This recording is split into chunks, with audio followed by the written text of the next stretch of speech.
Humiliation और greatness में कोई कनेक्शन तो है। आज जिन दो पर्सनालिटीज के बारे में बात करने वाले हैं, आचार्य चाणक्य और महात्मा गांधी, उनके दोनों की लाइफ में जो टर्न आया वो ह्यूमिलिएशन से जुड़ा हुआ है। आप में से काफी लोग इससे मुखातिब होंगे, जानकारी होगी। कुछ समय पहले कुछ पंक्तियां, कुछ लाइंस मैंने लिखी थी, शॉर्ट पोएट्री थी। टाइटल था मैं तेरी असली मूरत हूं। यानी कि जब हम अपनी आइडेंटिटी को जान जाते हैं, अपनी ट्रू पावर को रियलाइज कर लेते हैं, जब एक रिफ्लेक्शन होता है लाइफ में, तो उसमें कुछ लाइन है। एक लाइन है कि जब मिली तुझे है जिल्लतें, जब खाई तूने ठोकरे, बस वही तू मुझे मिला करे। यानी कि वैसे अगर सब कुछ अच्छा चलता रहता दोनों की लाइफ में, तो शायद ग्रेटनेस ना मिलती। तो इसी वजह से रिफ्लेक्शन जो हुआ, reflection that was not just personal. यही डिफरेंस है।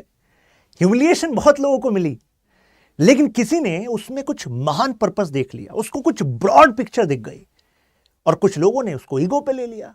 ईगो, वो भी नैरो। डिफरेंस है। जब खाई तूने ठोकरे, जब मिली तुझे है जिल्लतें, बस वहीं तू मुझे मिला करे। मैं तेरी असली मूरत हूं, मैं तेरी असली मूरत हूं। वहां पर रिफ्लेक्शन होती है, तब आदमी शांत बैठता है। अच्छा, अभी तक तो यार हवा में ही उड़ रहा था मैं, अब पता लगा है हकीकत। दोबारा रिपीट कर रहा हूं। रीजन है रिपीट करने का, क्योंकि ये वीडियो इंटेंस होने वाली है। जब मिली तुझे है जिल्लतें, जब खाई तूने ठोकरे, बस वहीं तू मुझे मिला करे। मैं तेरी असली मूरत हूं। रहा बहुत गुमान तुझे, आसमान भी कम तुझे, मैं गिरने पर दिखी असलियत हूं, मैं तेरी असली मूरत हूं। हर संभावना की मैं पूरक हूं, मैं तेरी असली मूरत हूं। तो हर संभावना की पूरक भी है आपकी, हमारी मूरत। कहने के लिए आचार्य चाणक्य रियलिस्ट थॉट से हैं, जो कि गांधी जी की आइडियलिस्ट थॉट के बिल्कुल अपोजिट है, बिल्कुल अपोजिट। लेकिन फिर भी आप आज इन दोनों में कॉमननेस देखेंगे। डाइवर्जेंसेस, कन्वर्जेंसेस दोनों मिलने वाले हैं। चाणक्य और गांधी जी एनर्जेटिक पर्सनालिटीज, जिन्होंने इतिहास में केवल मार्क नहीं बनाया, इतिहास बनाया है। और दोनों से एक चीज सीखने को मिलती है, पेशेंस। दोनों ने सही समय का इंतजार किया, हड़बड़ी नहीं करी। दोनों मास स्ट्रेटेजिस्ट थे, तरीके अलग थे, लेकिन स्ट्रेटेजी में देवर एक्चुअली प्रो। दोनों का समय अलग है, दोनों की जगह अलग है, लेकिन कॉमनलिटीज काफी ज्यादा है। शुरुआत में कोई अगर आज के युवा देख रहे हैं इस वीडियो को, तो अगर लाइफ में लगे कि यार अपनी वैल्यू नहीं हो रही, और सोचे कि शायद हम वैल्यूएबल हैं नहीं, जरा देखिए महात्मा गांधी जी को। वो ब्रिटेन से पढ़कर आए, और जब यहां पर लॉ प्रैक्टिस करने लगे तो लॉ चल नहीं रही थी, प्रैक्टिस चल नहीं रही थी। तो अगर सोचते कि यार खराब, तो नहीं आगे बढ़ पाते। Chanakya was born in present south India, exact region Gola region कहा जाता है कुछ जैन टेक्स्ट्स में। करीब 2000 साल पहले की बात है। लेकिन where he was teaching, Takshashila university, जहां पर आज पेशावर है। तो जिस जगह पर बॉर्न हुए, जिस जगह पर पले बड़े, जरूरी नहीं है कि वहीं पर आपको सक्सेस मिल जाए, लेकिन भूख जरूरी है, मंजिल मिल जाती है, राइट। और दोनों ने फाइट करी उस समय के एक बहुत बड़े एम्पायर के खिलाफ। Gandhi ji was fighting against British empire, and Chanakya Nanda dynasty, right, जो अपने आप में उस टाइम पर एक बड़े एरिया पर काबिज थी। अब मैंने कहा ह्यूमिलिएशन और महानता में कनेक्शन तो है। चाणक्य को ह्यूमिलिएशन देखनी पड़ी नंदास से, और Gandhi ji was thrown out of the stream. बहुत ही महत्वपूर्ण वाक्य इनके जीवन का। और गांधी ने उससे कनेक्ट किया कि it was not just me thrown out. और यहां पर चाणक्य ने देखा it was not just me being abused, it was the exploitative system he was about to see. और ऐसे उन्होंने देखा तो एक्सप्लॉयटेशन है, इनइक्वालिटी है, despite having first class ticket I was thrown out. तो अब इन्होंने एक बड़ा मिशन विजुअलाइज कर लिया।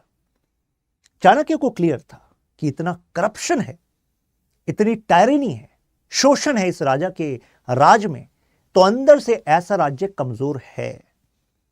और कमजोर जो शासक होता है ना, जो रूलर है, बाहर से जब आक्रमण होगा तो इन सभी लोगों की डेस्टिनी ये कमजोर राजा तय करेगा।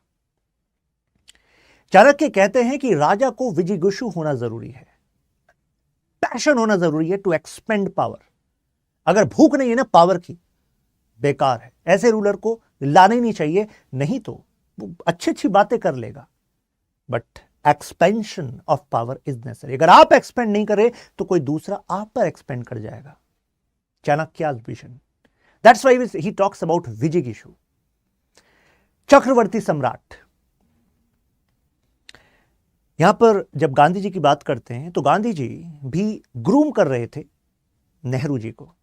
हालांकि कितनी ग्रूमिंग हो पाई वो बात अलग है, जाएंगे उस पर भी, बट द पॉइंट इज कि Gandhi ji was very clear कि इम्पोवरिशमेंट जो भारत में हो रहा है इस वजह से हो रहा है क्योंकि यहां पर जो शासक बन बैठे हैं ब्रिटिशर्स, ये शोषण करता है। तो दोनों का एक गोल तो कॉमन था, वहां से नंदाज को हटाना है, यहां से ब्रिटिशर्स को भगाना है। दोनों का कॉमन था, मिसरूल, मेल एडमिनिस्ट्रेशन, करप्शन, ये हो रहा है। दोनों ने धर्म शब्द की बात की। धर्म का मतलब होता है ड्यूटी। चाणक्य कहते हैं कि राजधर्म का तो पालन करना पड़ेगा राजा को, यानी कि राजा भी उस राजधर्म से ऊपर नहीं है। और गांधी जी कहते हैं कि जो धर्म है, जो ड्यूटी है, उसके गर्भ में आपके राइट्स हैं, आपके अधिकार हैं। तो दोनों ड्यूटीज पर फोकस कर रहे हैं। दोनों अपने फॉलोअर्स को अपने साथ जोड़ने के लिए, जैसे Chanakya was a, you can say present time में प्रोफेसर इन तक्षशिला यूनिवर्सिटी, और अपने स्टूडेंट्स में वो आग भरने के लिए कि you are born for a larger mission, छोटी बातें छोड़ो, हमें साम्राज्य बनाना है और एक अकेले से नहीं बनेगा, लोगों को तैयार करना पड़ेगा। तो बताया कि देखो, धर्म और अधर्म में धर्म की जीत होती है। कुछ वेस्टर्न स्कॉलर्स इसको कहते हैं रूल ऑफ डायलेक्टिक्स। चाणक्य जब कह गए इस बात को, उसके बाद हम हीगल देखते हैं। हीगल एक और विचारक हैं, वो कहते हैं negation of negation. Negation of negation का मतलब होता है कि मतलब वो रूल देते हैं। पहला वो कहते हैं यूनिटी ऑफ अपोजिट। इसका मतलब है कि हर समय अगर सत्य है तो उसके साथ असत्य भी खड़ा है, अगर धर्म है तो अधर्म भी खड़ा है, सच है झूठ है, मतलब हर चीज का अपोजिट हमेशा मौजूद होता है। जैसे कि आप एंटोनियम जानते हैं वैसा। तो अगर ईश्वर की बात होती है तो शैतान की बात होती है।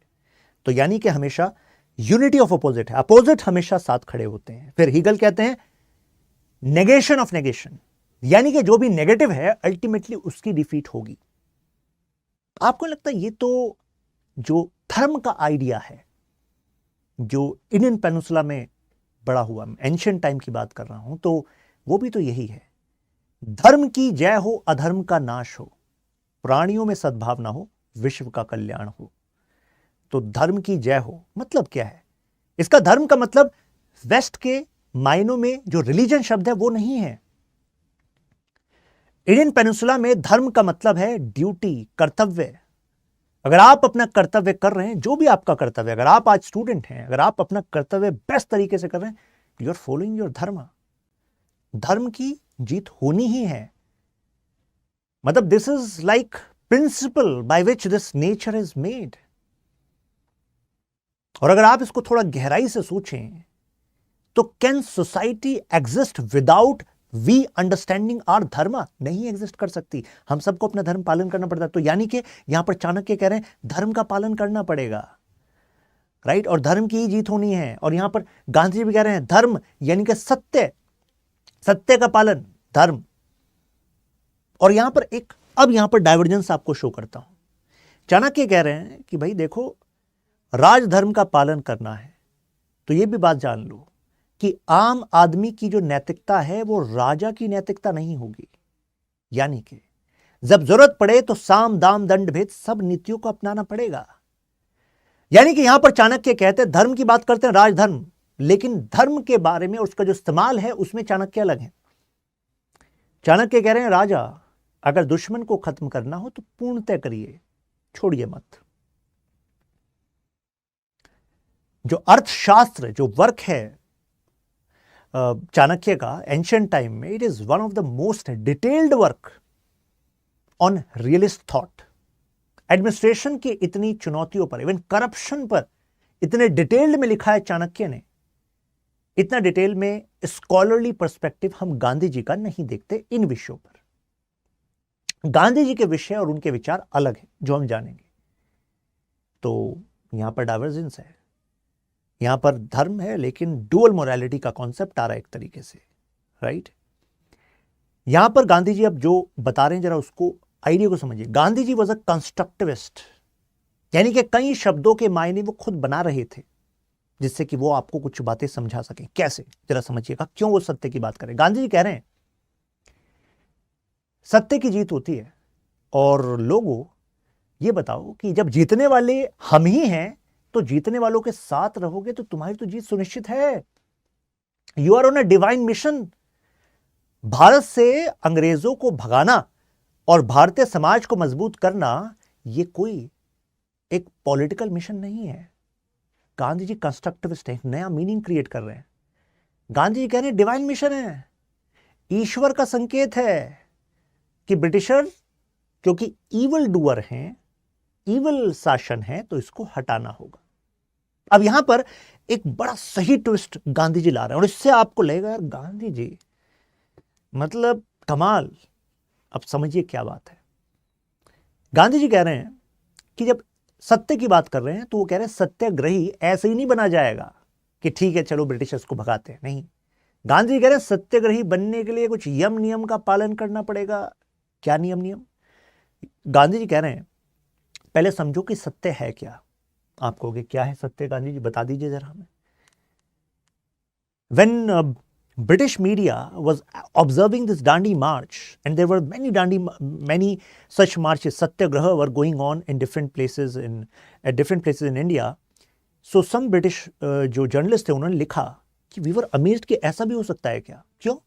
क्योंकि एक सत्याग्रही खड़ा है झंडा लेकर, आगे जाना है, ब्रिटिश फोर्सेस पुलिस रोक रही है, डंडा मारा उसको, वो गिर गया, दोबारा खड़ा हुआ, दोबारा डंडा सिर पर मारा, गिर गया, फिर खड़ा हुआ, फिर तीसरी बार मारा, फिर खड़ा हो गया, और फिर जिसने मारा है उससे पूछ रहा है कि आपको पानी की प्यास तो नहीं लगी, हमारे पास पानी, हम पानी दे देते हैं।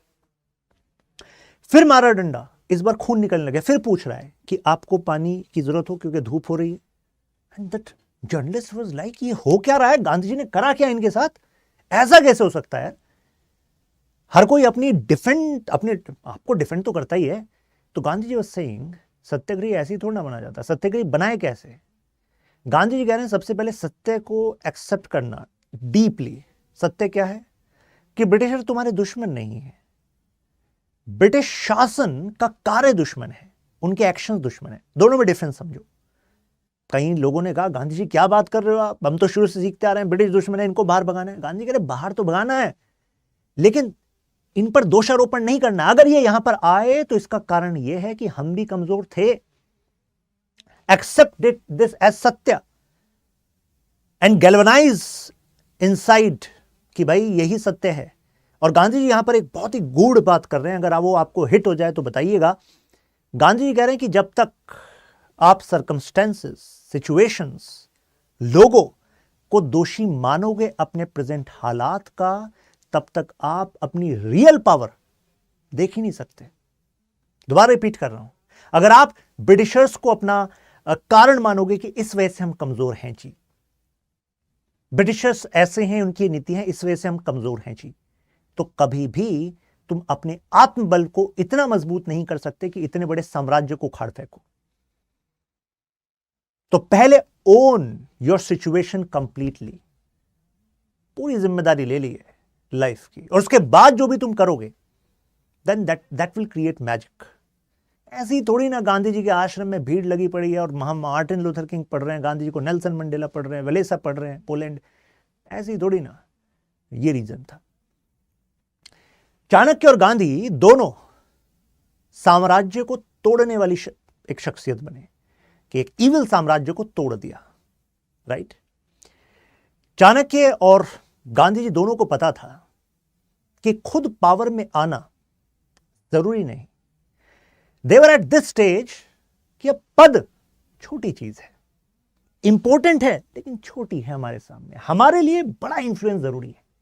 We need to create a bigger impact, और बिगर इंपैक्ट के लिए आपको पद के मोह को छोड़ना पड़ता है।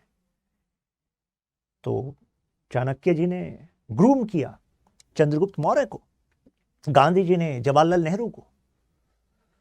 कई लोग, आपको सोचना चाहिए कि भाई गांधी जी के पास इतना क्लाउड था, गांधी जी खुद देश के पहले प्रधानमंत्री क्यों नहीं बन गए? चाणक्य ने चंद्रगुप्त मौर्य को सम्राट बनाया, और एक समय पर चंद्रगुप्त मौर्य खुद मतलब चाणक्य खुद प्राइम मिनिस्टर भी बने, बट सम्राट नहीं बने। कारण, क्योंकि दोनों को एक बात पता थी कि देखो, पद के लिए एक विशेष तरह का व्यक्ति चाहिए। If you can influence masses, create a movement, then you should focus on that. पद की अपनी कई ऐसी रेस्पॉन्सिबिलिटीज होती हैं गवर्नेंस की, जो शायद तुम वो हैंडल करोगे तो you are actually reducing your impact. मैंने कहा कि पेशेंस जो है वो तय करेगा कि एक्चुअली इतिहास किसके साइड रहेगा। दोनों में ये बात कॉमन थी। चाणक्य ने वेट किया कितने सालों कि मगध में रेबेलियन का सही समय क्या होगा। अब दोनों में एक और चीज कॉमन बताने वाला हूं। यहां पर गांधी जी भी क्या कर रहे थे? नॉन कोऑपरेशन मूवमेंट खड़ा करा, कहा कि भारतीयों आप साथ आ जाओ, आजाद हो जाएंगे। फिर कहा चोरी चोरा हो गया जी, बंद करो नॉन कोऑपरेशन मूवमेंट। फिर हमने देखा सिविल डिसोबीडियंस मूवमेंट स्टार्ट हुई, तो मतलब स्ट्रगल, ट्रूस, फिर शांति, और फिर स्ट्रगल, क्विट इंडिया मूवमेंट 1942। तो कितने पेशेंटली बीच के सालों में वर्क किया। Gandhi ji was strategizing, similarly Chanakya was strategizing. अब सही समय का इंतजार चाणक्य का कब पूरा हुआ? जब बाहर से इस इविल शासक पर प्रेशर बन गया। मैं बात कर रहा हूं ग्रीक इन्वेजन। जब अलेक्जेंडर द ग्रेट की आर्मी आ रही थी, या तो वो रास्ते के शासकों को कोऑप्ट कर रही थी, मेरे साथ शामिल हो जाओ, या फिर वॉर में हरा रही थी। तो अब यह सही समय था। अगर जो कमजोर राजा है तो जाहिर सी बात है अब उसकी नींव हिलेगी। तो ऐसे में एक बहुत चीज यहां पर इंपॉर्टेंट है। ऐसे ही गांधी जी ने जापानीज इन्वेजन, एक्सेस पावर का attack, Britishers fighting with them, Britishers are in crisis, world war 2, सही समय। अब और ज्यादा एस्केलेट कर दो प्रेशर को। कारण 1939 से 1945 वर्ल्ड वॉर 2, गांधी जी के क्विट इंडिया मूवमेंट 1942, और क्या कहा? डू और डाई। गांधी ने कहा लास्ट मास मूवमेंट है मेरी। कॉमन है कि नहीं? और एक और चीज कॉमन है दोनों में। जब इतना प्रेशर इस इविल शासक पर बिल्ड हो गया जिसको हटाना है, तो कभी भी इन्होंने बाहर वाले ताकत के साथ हाथ मिलाने की बात नहीं करी। कई लोगों ने कहा यार चाणक्य ऐसा भी तो कर सकते थे, ग्रीक के साथ हाथ मिलाते और मगध को एक मतलब बेसिकली पूरे राज्य को क्लीन स्वीप कर लेते अपने फेवर में। राजा ही को तो हटाना था।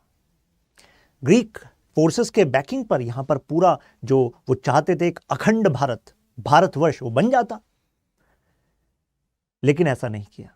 ऐसे ही क्या जापानीज और एक्सेस पावर के साथ हाथ मिलाकर वो बना लेते, यहां पर बन जाता? नहीं। दोनों को पता था it would have been a lost opportunity, क्योंकि किसी भी देश में स्थिरता के लिए जरूरी है कि ऐसे ऐतिहासिक मोमेंट्स पर लोग साथ आए, ना कि बाहर वाले साथ आए। और इसी वजह से जो इतने सालों का वेट था, दोनों ने चैनलाइज किया कि घर के लोगों को साथ होना होगा, खड़ा होना होगा। लोग कहते हैं कि Gandhi ji was non violent. अलग से एक आइडियोलॉजी बताते हैं, गांधीज्म। हालांकि गांधी ने कभी नहीं कहा कि मेरी कोई आइडियोलॉजी है, क्योंकि 1920 में जो गांधी थे, 1942 में वो गांधी थे ही नहीं। वहां पर non cooperation movement, Gandhi ji was saying non violence, and non violence का मतलब भी क्या है? Positive non violence.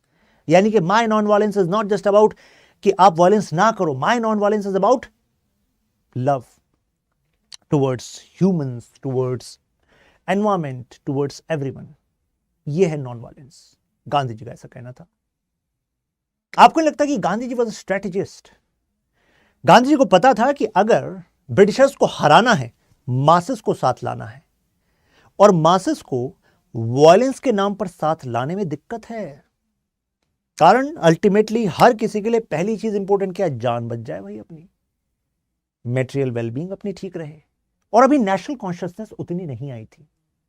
I am talking about the point Gandhi ji entered into Indian political scene.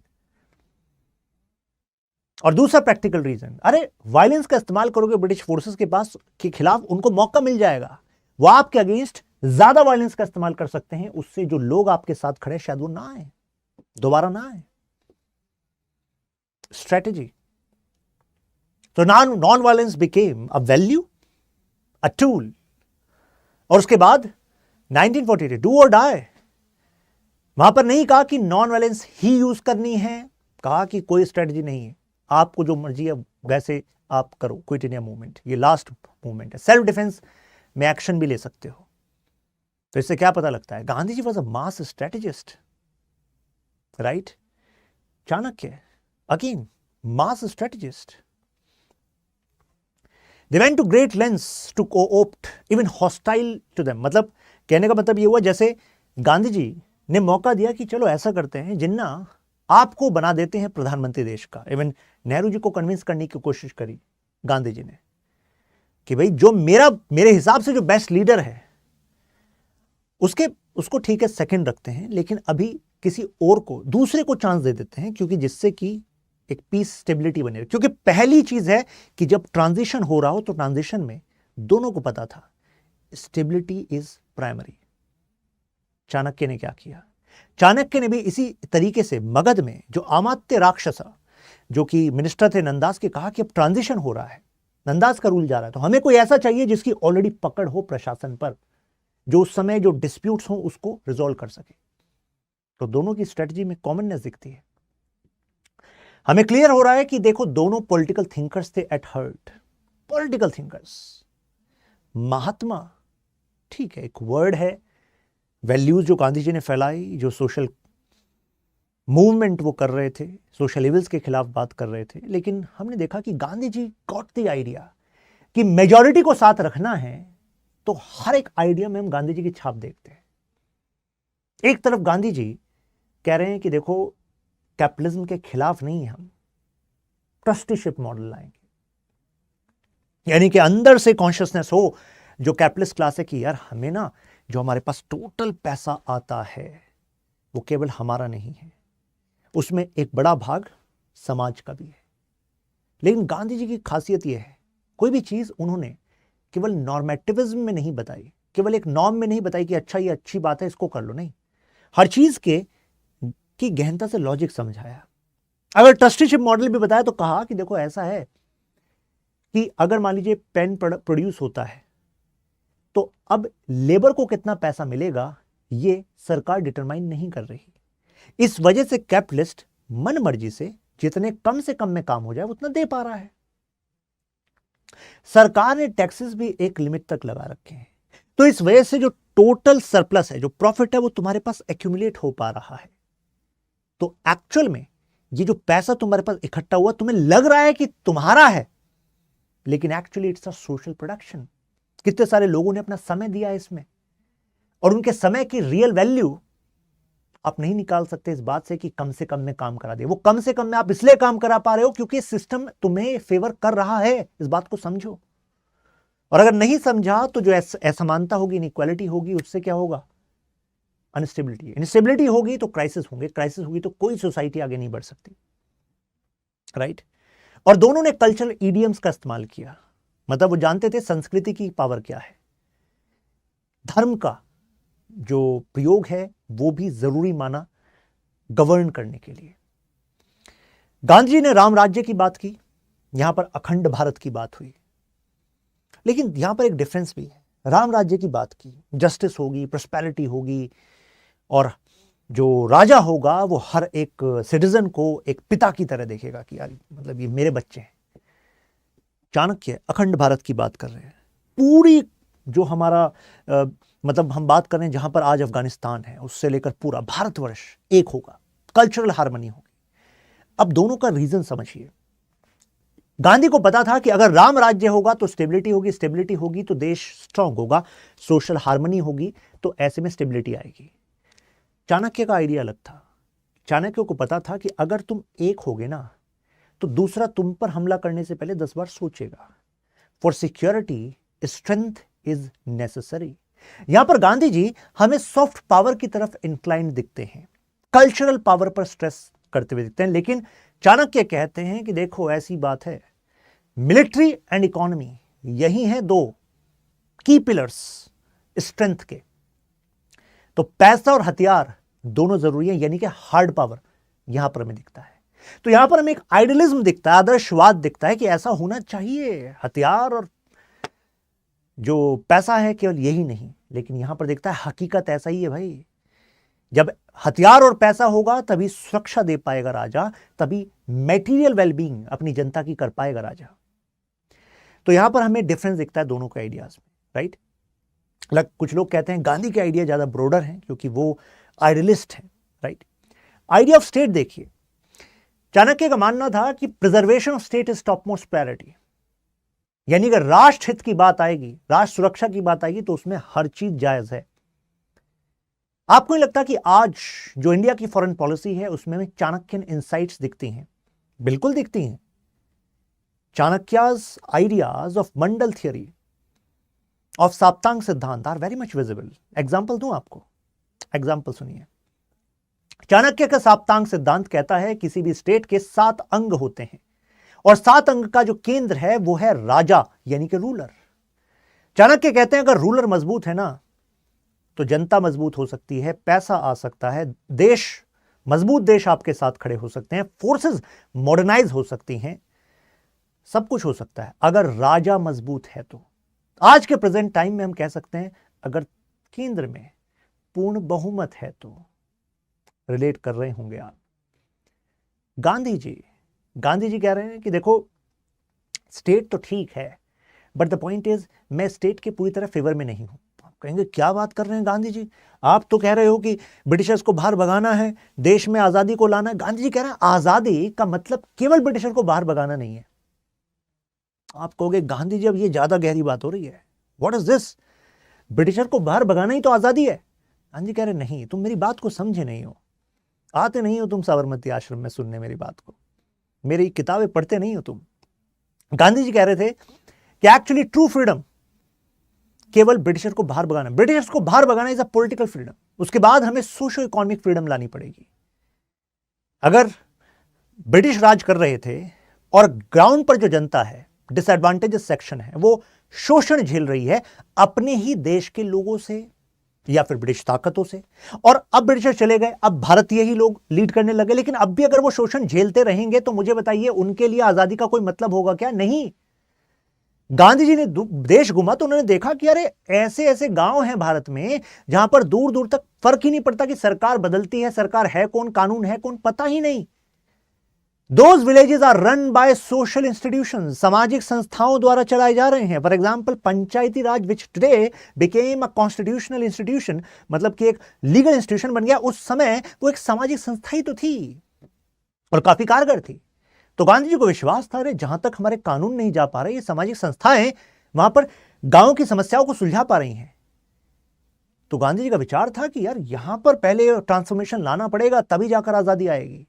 और मैंने आपको बताया कि Gandhi ji was a constructivist, वो नई मीनिंग क्रिएट करते थे। गांधी जी ने कहा कि स्वराज का मतलब इंडिविजुअल लेवल से स्टार्ट होगा स्वराज। अब गांधी जी ने एक ऐसा आइडिया दे दिया जो नेहरू जी ने कहा, नेहरू जी कह रहे हैं कि गांधी जी बात तो सब ठीक है, प्रधानमंत्री मैं बन जाऊंगा लेकिन आपका आइडिया इंप्लीमेंट नहीं होगा।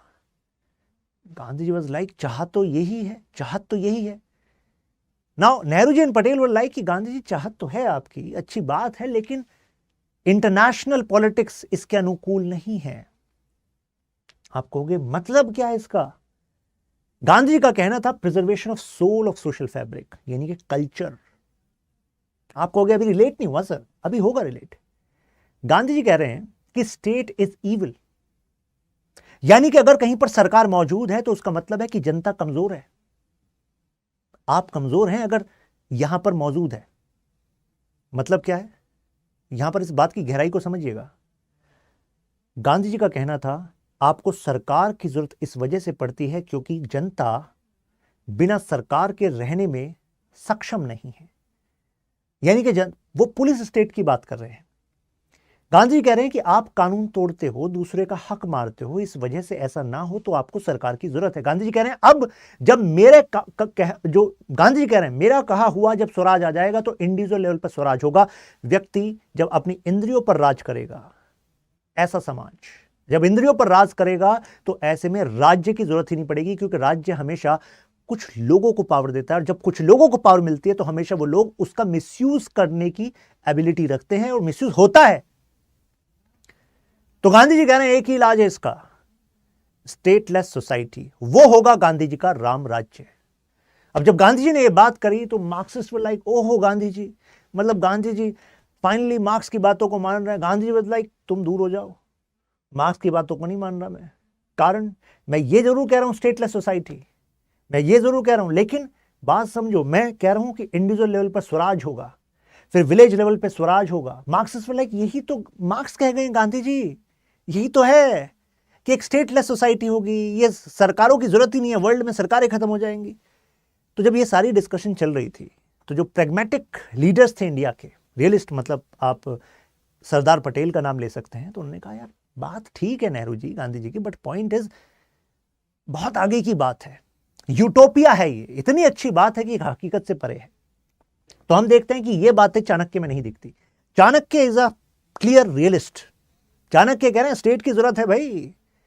Chanakya is a realist. Chanakya कहते हैं कि इंसान फितरत से धोखेबाज है, इंसान फितरत से एहसान फरामोश है। धोखेबाज एहसान फरामोश अगर इंसान है तो इंसान की प्रकृति ऐसी है। ध्यान दीजिएगा, रियलिस्ट चाणक्य ये नहीं कहते ऐसा गलत है, चाणक्य कहते हैं भाई ऐसा ही है इंसान, जब ऐसा ही है इंसान तो इसको ऐसे ही डील करना पड़ेगा, पावर चाहिए स्टेट के पास, राइट। तो चाणक्य अपने रूलर को कहते हैं कि स्टेट जरूरी है, तभी तुम पॉपुलेशन को प्रोटेक्ट कर पाओगे।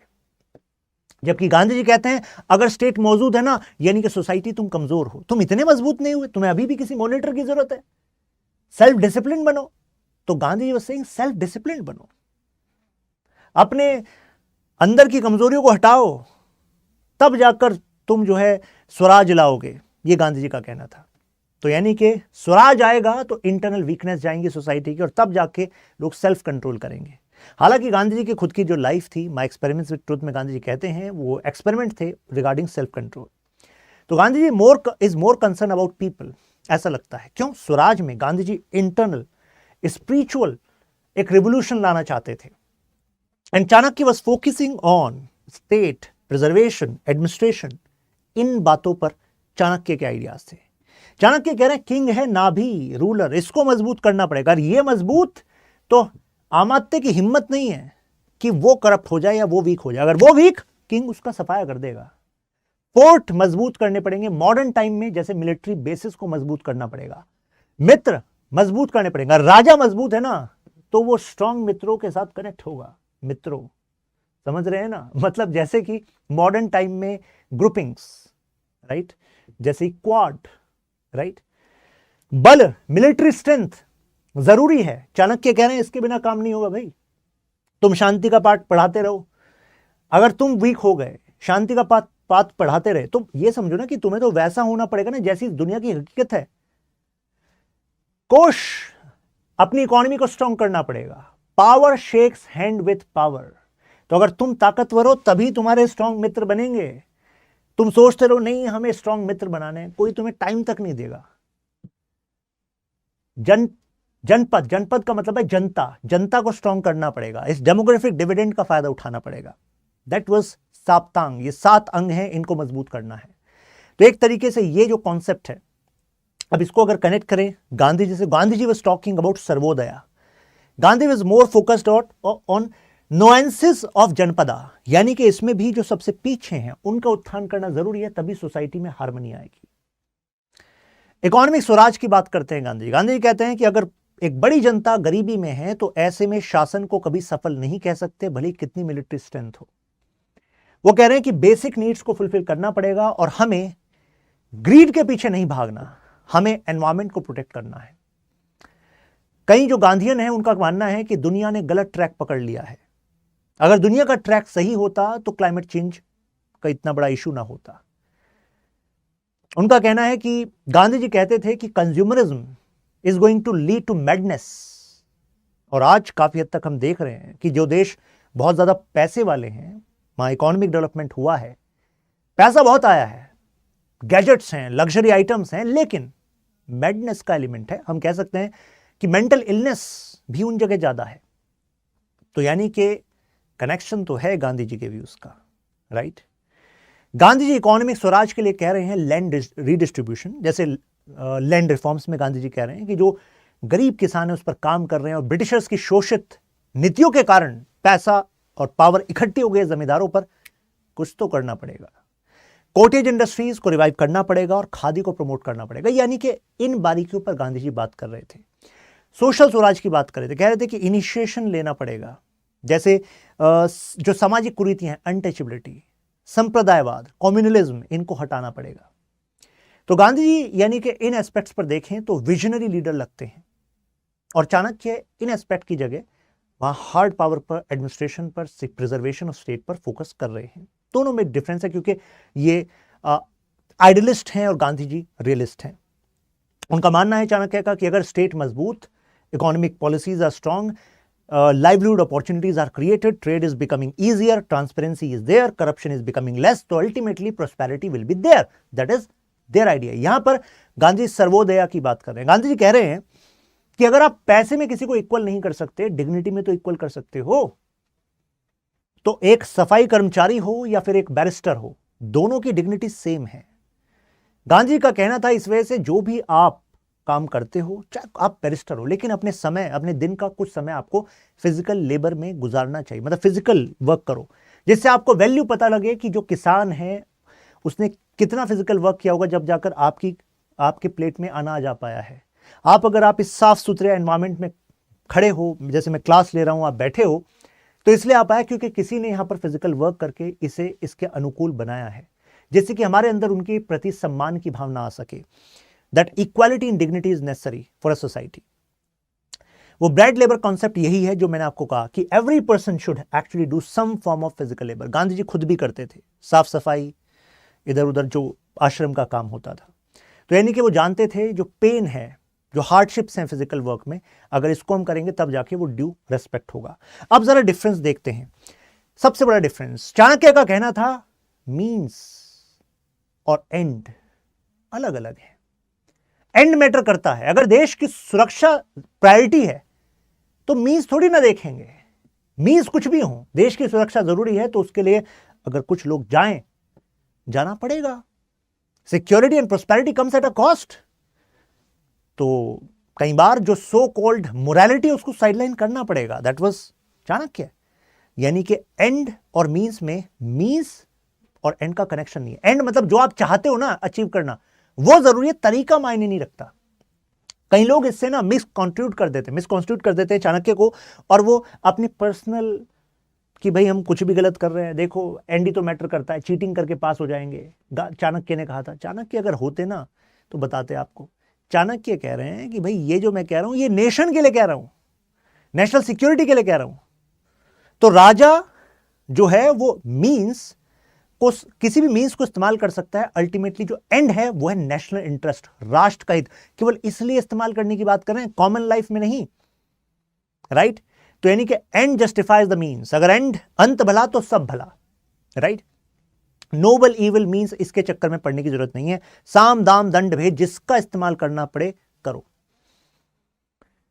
और जैसे यहां पर चाणक्य कहते हैं, वह द्वैध नीति की बात करते हैं। मतलब ये रियलिस्ट थॉट का एक बहुत ही इंपॉर्टेंट पॉइंट है, जरा ध्यान से सुनिएगा। वो कहते हैं कि promises made in past was promises which were made in past were compulsions of the past, and those promises words, if they are broken in present, they are necessity of present. यानी कि अगर भूतकाल में कुछ समय पहले कुछ वादे किए गए थे, किसी देश के साथ ट्रीटी की थी, तो उस समय की जरूरत थी, भाई ट्रीटी करनी थी। और आज अगर राष्ट्र हित में वो ट्रीटी तोड़ना जरूरी है तो वो ट्रीटी टूटेगी, क्योंकि वो आज की जरूरत है। तो इसमें नहीं पड़ना, जबान दी थी, ट्रीटी अब तो फॉलो करेंगे ही करेंगे। अगेन मैं कह रहा हूं, आप अपनी लव लाइफ से जोड़ रहे हैं इसको। सर बिल्कुल ये तो कनेक्ट हो गई सर बात, बिल्कुल सर ऐसा ही तो है। पास्ट में वादा था, उस समय की जरूरत थी सर, प्रेजेंट में सर वादा टूट गया, इस समय की जरूरत थी सर। हम तो सर चाणक्य को समझते हैं। अरे चाणक्य ये देश को चलाने के लिए कह रहे हैं, राइट, साम दाम दंड भेद देश को चलाने के लिए कह रहे हैं। लेकिन गांधी जी कहते थे कि अगर एंड और मीन सेपरेट हो गए तो इससे करप्शन होगा, इससे क्राइसिस आएगा। गांधी जी कहते थे कि आप शुद्ध तरीकों का इस्तेमाल करो, अच्छे तरीकों का इस्तेमाल करो, एंड खुद में खुद सेटल हो जाएंगे। गांधी जी कहते थे अगर आपने ये गैप दे दिया ना तो इसका मिसयूज होगा। अब लोग कहेंगे कि एंड देखना, मीन्स हमें कुछ भी इस्तेमाल करने दो, और इससे एक्सप्लॉयटेशन होगा, सप्रेशन होगा, राइट। तो गांधी जी कहते थे प्योरिटी ऑफ मीन्स। वो अपनी बुक हिंद स्वराज में कहते हैं it would be illogical to expect rose flowers, यानी कि अगर बीज आप बबूल का भेज रहे हो और गुलाब सोचो तो वैसा नहीं होगा। ये गांधी जी का आइडिया था। अब जरा फॉरेन पॉलिसी पर आते हैं। ये आप जो देख रहे हो यह है मंडल सिद्धांत का उदाहरण। यहां पर देखिए विजिगीषु, और आपको देखिएगा कि चाणक्य ने एंशिएंट टाइम में जो कहा था वो आज बिल्कुल सही है। आज जो इंडिया की स्ट्रेटजी है, नेकलेस ऑफ डायमंड स्ट्रेटजी, वो एक्चुअली इस पर बेस्ड है। चाणक्य कहते हैं कि विजिगीषु, तुम्हारा जो पड़ोसी है उसके साथ बॉर्डर पर कॉन्फ्लिक्ट तुम्हारे रहते हैं। पाकिस्तान के साथ बॉर्डर पर कॉन्फ्लिक्ट हमारा पड़ोसी, चाइना के साथ बॉर्डर पर कॉन्फ्लिक्ट हमारा पड़ोसी। तुम्हारे पड़ोसी का जो पड़ोसी है वो तुम्हारा दोस्त होगा, उससे दोस्ती करो। अब चाइना का पड़ोसी कौन? Japan. Japan, India, Australia, US कहां है? क्वाड में है। पाकिस्तान का पड़ोसी कौन? अफगानिस्तान। इस वजह से अफगानिस्तान में जो लोकतांत्रिक सरकार थी उसके साथ हमारे संबंध अच्छे थे। और अगर अब तालिबान आ गया तो तालिबान भी चाहता है कि भाई हम वहां पर इन्वेस्टमेंट जारी रखें, और इंडिया ने सारे चैनल ब्लॉक थोड़ा ना करें हैं। यानी कि अफगानिस्तान क्रिटिकल है हमारे लिए, वो लोकेशन क्रिटिकल है हमारे पास, हमारे लिए पाकिस्तान पर प्रेशर बनाए रखने के लिए, अगर पाकिस्तान इंडिया के इंटरेस्ट को कॉम्प्रोमाइज करता है। तो यानी कि पड़ोसी आपका दुश्मन है, इसको अरी कह रहे हैं अर्थशास्त्र में, ऐसा लिखा हुआ है।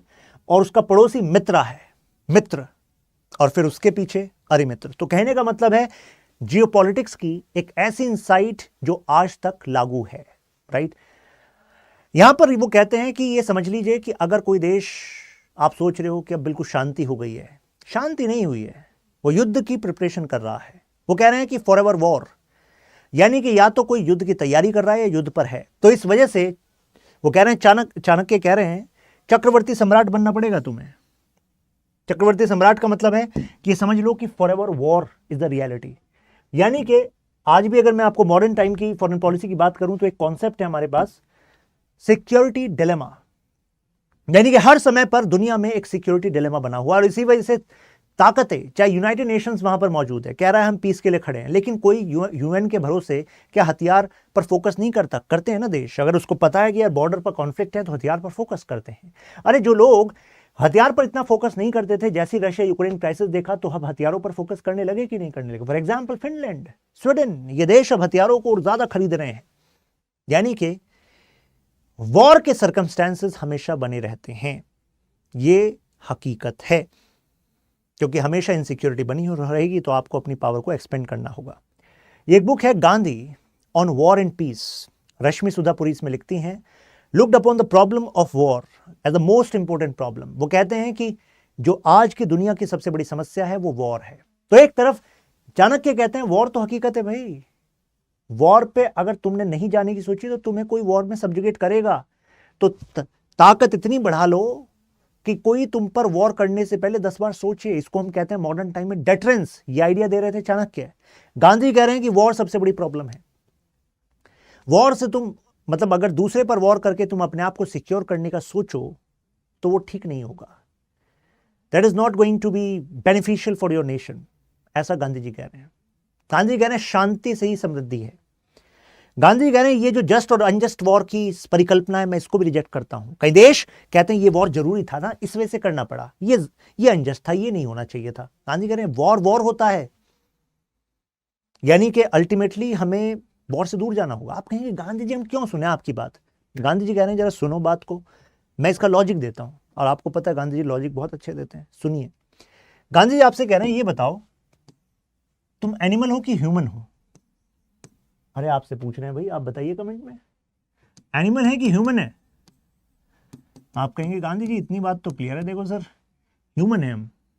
गांधी ने कहा अच्छा ह्यूमन हो, क्या प्रूफ है? आप कहोगे प्रूफ गांधी जी, तो मैं बता रहा हूं आपके बिहाफ पे। गांधी जी कह रहे हैं कि देखो तुम ह्यूमन हो, इस बात से पता लगता है कि यू आर रेशनल। यानी कि तुम तार्किक हो। क्या वो रेशनल चॉइस एनिमल के पास है? एनिमल के पास नहीं है रेशनल चॉइस। यानी कि एनिमल की जो अपनी इंस्टिंक्ट है वो उससे बंधा हुआ है, वो बाइंड है। लेकिन मुझे बताइए, क्योंकि हम रेशनल हैं, हम क्रिएटिव हैं। We are not bound, we are not bound, right. तो आप कहोगे सी के सर गांधी जी ये तो पता लग गया, लेकिन इससे वो हम कन्विंस नहीं हुए, वो और तो हमें अब भी जरूरी लग रहा है। फिर गांधी जी कह रहे हैं देखो, अब तुम्हें ये पता लग गया ना कि तुम तो एक तो बंधे नहीं हुए वायलेंस से, तो violence is not a ultimate reality, ठीक है। तुम्हारे पास हमेशा मौका है कुछ नए सॉल्यूशन खोजने का। अगर दुनिया वॉर में एंगेज है तो समझ लो कि दुनिया अभी भी, ह्यूमैनिटी बहुत पीछे है, प्रोग्रेस नहीं कर पाई। अब तक वॉर में एंगेज कर रहे हैं, बताओ। कहाँ अर्ली मैन आपस में लड़ते झगड़ते थे, आज जो है नेशन बनाकर आपस में लड़ते झगड़ रहे हो। बस तुमने कुछ मॉडर्नाइज किया है ग्रुपिंग को, ज्यादा कुछ अचीव करा नहीं है तुमने। गांधी जी का आप कह रहे हो सर आत्मा को झकझोर दिया गांधी जी आपने। गांधी जी कह रहे हैं सुनो आगे की बात, अल्टीमेट ऑब्जेक्टिव क्या है तुम्हारी लाइफ का? आप कहोगे हमें ही नहीं पता गांधी जी। तो गांधी जी कह रहे हैं सच को पाना है तुम्हारा ऑब्जेक्टिव, ट्रुथ। आप कह रहे हो सर ये तो बात समझ में आ रही है, गांधी ट्रुथ को तो पाना है। गांधी जी कह रहे हैं ट्रुथ का रास्ता है मतलब गॉड, जिसने इस पूरी सृष्टि को बनाया, जिसने इस सारे प्रिंसिपल्स को बनाया, कैसे ये दुनिया चल रही है, अल्टीमेटली उसको पाना, उसके रास्ते पर चलना, यही है जीवन का ऑब्जेक्टिव, है ना। Ultimate satisfaction, right. Ultimate satisfaction means God को पाना। और गांधी कहते हैं कि जो तुम्हारी लाइफ है ये लाइन है और इस पे ये हैं तुम्हारे स्टेप्स।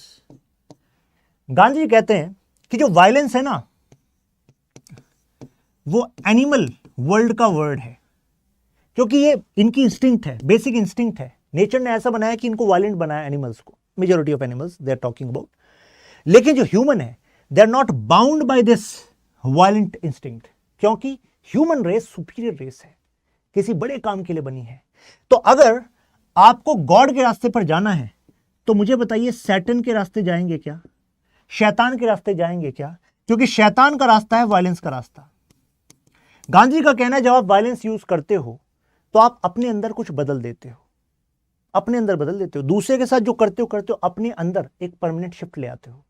गांधी कहते थे कि अगर वायलेंस के थ्रू आपने ओवरथ्रो कर भी दिया ना ब्रिटिशर्स को, तो खून मुंह लग जाएगा एक तरीके से जनता को पता लग जाएगा कि पावर में आने का तरीका है वायलेंस। और भले ही आज भारत के शासन भारत के ही लोग चलाने लग जाएं, लेकिन क्या गारंटी है कि स्टेबल रहेगा? आने वाले समय में हो सकता है कहीं और लोग ग्रुप बना ले और फिर वो रेबेलियन कर दें, वायलेंस का इस्तेमाल करें और फिर तख्ता पलट हो जाए। तो तुम्हें स्टेबिलिटी चाहिए या फिर क्विक एक विन चाहिए ओवर ब्रिटिशर्स? तो आप कहोगे सर स्टेबिलिटी चाहिए। तो गांधी जी ने कहा इसके लिए पेशेंस लेना पड़ेगा और मानना पड़ेगा कि अल्टीमेटली वायलेंस का रास्ता शैतान का रास्ता है। अगर आपको यहां पहुंचना है तो आपको ट्रुथ के रास्ते जाना पड़ेगा, और ट्रुथ का रास्ता क्या है? नॉन वायलेंस का रास्ता है। और गांधी कह रहे हैं कि non violence is not inactivity. Non violence का मतलब ये नहीं कि यार मैं अहिंसावादी हूं तो मतलब मुझे किसी के साथ बुरा नहीं करना जी, मैं किसी को हार्म नहीं करूंगा जी। गांधी कह रहे हैं कि मैं पॉजिटिव नॉन वायलेंस की बात कर रहा हूं। पॉजिटिव नॉन वायलेंस का मतलब है you have to spread goodness. It's not like यार मैं ना तो बुरा देखता हूं, ना बुरा सुनता हूं, ना बुरा करता हूं, ना ही मैं किससे प्यार करता हूं, मेरी तरफ से कुछ भी होता रहे। गांधी कह रहे हैं ये क्या बात कर रहे हो तुम? गांधी जी कह रहे हैं कि you have to be loving, you have to express your love in your actions. That's how society is going to bloom. और तभी सोसाइटी में वो राम राज्य है, वो स्वर्ग जैसी स्थिति बनेगी जहां पर खुशी होगी, हार्मनी आएगी। समझ रहे हैं ना? तो this is what Gandhi was saying, right. तो मुझे लग रहा है कि अब ये बात आपको क्लियर हो रही होगी कि अगर वायलेंस किया तो अपने अंदर एक शिफ्ट लाओगे वायलेंस की वजह से, और जो अब एनिमल जो इंस्टिंक्ट है, तुम एनिमल किंगडम की तरफ चले जाओगे, ह्यूमन सुपीरियर, क्रिएटिव एक तरीके से। Gandhi was not using the word superior, Gandhi was saying कि we are distinct race, we have to recognise this way, right. So Gandhi ji considered nationalism essential है इंटरनेशनलिज्म के लिए, लेकिन गांधी जी कहते थे कि self sufficiency is the way, यानी कि सेल्फ सफिशिएंसी को अचीव करो। अब इस बात पर तो भाई जो चाणक्य हैं वो भी कह रहे हैं कि भाई सेल्फ सफिशिएंसी इज नेसेसरी। जैसे कि आज के समय में हम आत्मनिर्भरता की बात करते हैं, लेकिन उसके लिए मतलब जो गांधी जी का तरीका था वो था कि आप खादी को अपनाओ, आप जो मशीनरी है इंडस्ट्रियलाइजेशन उसके रास्ते पर मत जाओ, तो एंशिएंट टाइम में, अब चाणक्य इस पर बात क्या करते थे, क्योंकि इंडस्ट्रियलाइजेशन तो था नहीं, but Chanakya was pro trade. Gandhi oppose war, कहते हैं कि ये तो ह्यूमन काइंड को डिक्लाइन करने वाली बात है। और यहां पर हम देखते हैं वो, जैसे मैंने आपको कनेक्ट किया ना, जैसे आज यूक्रेन, जापान, तो जब ये जो कंडीशनैलिटीज़ हैं आज जो हम देख रहे हैं, कितना बड़ा इंपैक्ट हो रहा है दुनिया पर। तो ऐसा लग रहा है कि जो गांधी जी का कहना था कि एक तरीके से ह्यूमैनिटी रॉन्ग ट्रैक पर है। अगर दुनिया के बड़े बड़े लीडर्स, इंटरनेशनल ऑर्गेनाइजेशंस के लीडर्स अगर जस्टिफाई कर रहे हो किसी तरह का वॉर, तो समझ लेना कि दुनिया में भी कुछ गलत है। ऐसा मत समझना कि ये लोग बहुत ऊपर वाले पदों पर हैं तो इसका मतलब है कि आपसे हमसे कुछ ज़्यादा समझदार लोग हैं। हो सकता है आज वो इस पदों पर हैं, कल कोई और हो, है कि नहीं? इतिहास बदलता है। Both are important for India, क्योंकि नई रास्ता दिखाना पड़ेगा। ये प्रॉब्लम सस्टेन कर रही हैं तो world needs new vision, world needs new action, right? Both are important for India, यानी कि अब हम अगर दोनों के आपके बारे में, अब आपके अंदर एक राय बन गई होगी दोनों के बारे में। लेकिन अब एक बात सुनिएगा, दोनों इंपॉर्टेंट थे, कारण चाणक्य की लेगेसी और गांधी की लेगेसी दोनों भारत में जीवंत है। Necklace of diamond strategy Bharat की स्ट्रेटजी चाइना को काउंटर कर रही है, जो string of pearls China use कर रहा है। तो हमारी सुरक्षा जरूरी है, तो उसके लिए चाणक्य की स्ट्रेटजी जरूरी है, मंडल सिद्धांत जरूरी है, आत्मनिर्भरता जरूरी है, जो गांधी जी का स्वराज है वो भी जरूरी है, क्योंकि हम अपने आप को डेवलप करेंगे तो डिपेंडेंस दूसरे पर रिड्यूस होगी। हमें लगता है कि देयर इज अ कॉन्सिडेंस कि दुनिया, मतलब उनका समय अलग था, जगह अलग था, लेकिन फिर भी दोनों में पैरेलल है। यानी कि आज भी जो सॉवरेन इंडिया है वो मेमोराइज करता है दोनों के सिंबल। आप कहेंगे दोनों के सिंबल कहां करता है? हम तो नोट पर गांधी जी को देखते हैं, गांधी जी को देखते हैं, आप ये नहीं देखते। आप अशोक स्तंभ जो हमारा नेशनल एम्बलम है, कौन सी डायनेस्टी से कनेक्टेड है? मौर्यन से कनेक्टेड है। मौर्यन का रूट कौन था? चाणक्य थे। तो आप चाणक्य को भी देख रहे हैं, रोज देख रहे हैं। आप कहोगे सर आज तो हम यूपीआई कर रहे हैं। यूपीआई कर रहे हो, नोट तो है ही भाई। और गांधी जी, राइट, दोनों हैं, राइट, दोनों की प्रोफाइल प्रेजेंट है हमारी नेशनल करेंसी पे, यानी कि दोनों इंपॉर्टेंट हैं हमारी हिस्ट्री में, हमारी कॉन्शियसनेस में। तो आप देख रहे हैं किस तरीके से एक इतने समय पहले किसी ने कुछ बात कही और आज 2000 साल के बाद हम उस पर बात कर रहे हैं। गांधी जी के जाने के बाद आज हम उस पर बात कर रहे हैं। तो अल्टीमेटली मुझे ऐसा लगता है कि human history actually flows with a content, मतलब कि कहानियां, विचार, अगर वो जितने ज़्यादा एनरिच्ड होंगे वो उतने ज़्यादा स्प्रेड होंगे। जैसे कि इस वीडियो में हमने काफ़ी सारे मुद्दों पर बात की, आपका माइंड नरिश हुआ होगा, तो ये वीडियो रहेगी और ये वीडियो सर्कुलेट भी होती रहेगी। People are going to get aware कि क्या कॉमन था, क्या डिफरेंट था, क्या चीज़ें हमें सीखनी चाहिए। आपका क्या व्यू है आप कमेंट्स में ज़रूर शेयर कीजिएगा। मैं भी सभी कमेंट्स को पढ़ूंगा। अपने फ्रेंड्स के साथ वीडियो को आप शेयर कर सकते हैं if you find it worth it. ये एक क्वेश्चन है यहाँ पर, यूपीएससी पूछ सकती है मेंस में। मुझे लगता है कि इस वीडियो के बाद आप कंफर्टेबल होंगे इसको आंसर करने में। आखिरी में, जय हिंद।